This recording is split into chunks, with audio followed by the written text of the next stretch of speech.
Hello everyone, আজকে জামের ওপর 10 লাইনের একটি রচনা শেয়ার করছি। জাম আমাদের দেশের একটি অত্যন্ত জনপ্রিয় এবং সুস্বাদু গ্রীষ্মকালীন ফল।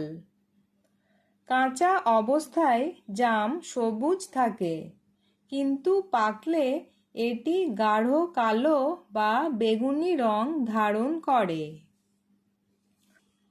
জাম খেতে মিষ্টি ও সামান্য কষযুক্ত টক স্বাদের হয়, যা ছোট বড় সবাই পছন্দ করে।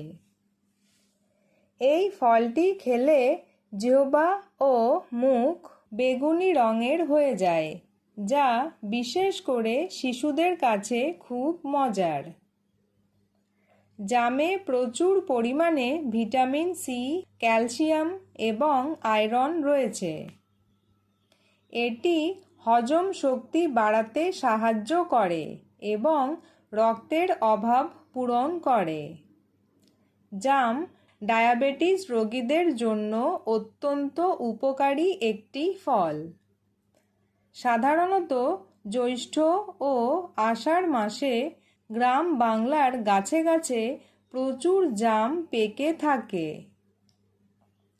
শরীরের রোগ প্রতিরোধ ক্ষমতা বৃদ্ধিতে এই রসালো ফলটি বিশেষ ভূমিকা পালন করে। সুস্থ থাকতে আমাদের সবারই মৌসুমি ফল হিসেবে নিয়মিত জাম খাওয়া উচিত।